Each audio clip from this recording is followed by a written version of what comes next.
오늘의 큐티 말씀은 호세아 6장 1절부터 11절입니다.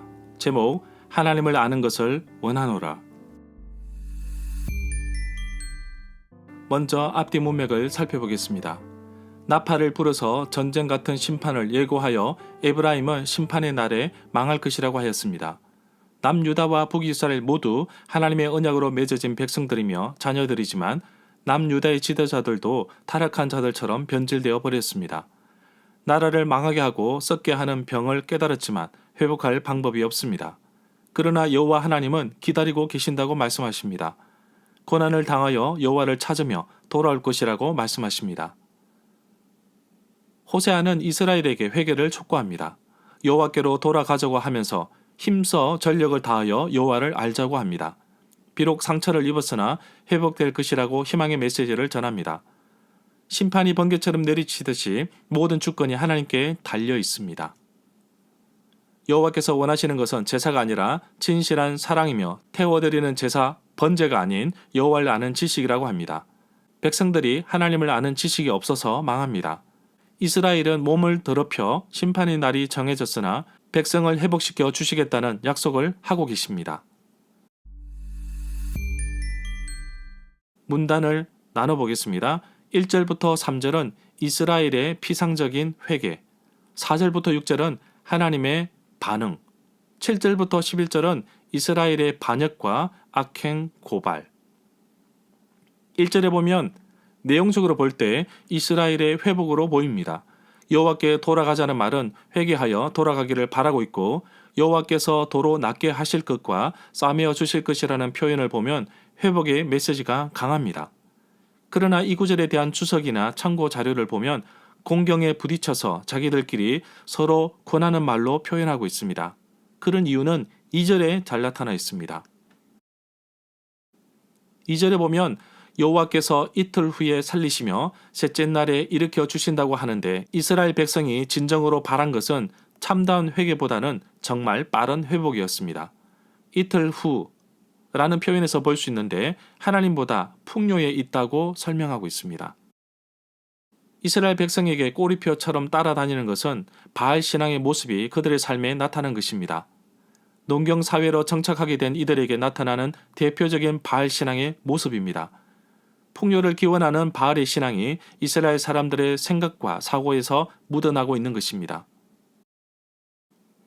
3절에 보면 여호와를 알자, 힘써 여호와를 알자는 표현에서 정말 도전적이고 희망적인 표현임에도 불구하고 성경 해설 연구가들은 또 다른 해석을 내리는데 늦은 비의 비유로서 하나님을 다신 종교의식의 관념에 맞추고 있다고 보는 견해도 있습니다. 비는 농경사회에서 정말 중요한 요소입니다. 천지를 창조하신 하나님을 신뢰해야 할 이스라엘 백성들이 농사를 지으며 농경사회에서 비를 주관하고 풍요를 주관하는 바알을 더 믿고 따르는 이해하지 못하는 일이 일어난 것입니다. 1절부터 2절 두 구절과 연결해서 보면 이스라엘 삶 속에서 바알의 종교가 얼마나 깊이 있게 관여하고 있는지 말해줍니다. 그래서 이 구절을 이스라엘 백성들의 불성실한 회개라고 설명하는 부분도 있습니다. 하나님이 진정으로 원하시고 바라시는 것은 한결같은 사랑인데 6절에서는 인애라고 표현하였습니다. 4절에 보면 에브라임과 유다에 대해서 동시에 언급하고 있습니다. 이들 속에 인애, 백성들에게 하나님의 사랑에 대한 응답으로 한결같은 사랑이 아침 구름처럼 이슬처럼 쉽게 사라질 정도로 없다고 하십니다. 북이스라엘과 남유다에게 동시에 하나님께서 원하시는 인애를 묻고 있는데 정말 나에게도 하나님을 향한 사랑이 있는지 알고 싶습니다. 변덕스러운 이스라엘 백성들의 불성실한 회개의 모습이 나에게도 남아있지 않는지 살펴보기를 원합니다. 나는 아니라고 부정하고 싶지만 자세히 돌이켜보면 하나님보다 바알을 따랐던 이스라엘처럼 하나님보다 돈과 명예, 권력에 따라 살고 있지는 않았는지 각별히 살펴보아야 할 것입니다. 5절에 보면 앞절에 대한 결과물로 여호와께서 선지자들을 통해 백성들을 치고 그들을 죽이기까지 하셨고 심판은 비처럼 나온다고 하였습니다. 하나님은 변덕스러운 그리고 한결같지 못한 이스라엘 백성들을 향하여 선지자를 통해 경고의 메시지를 지속적으로 주십니다.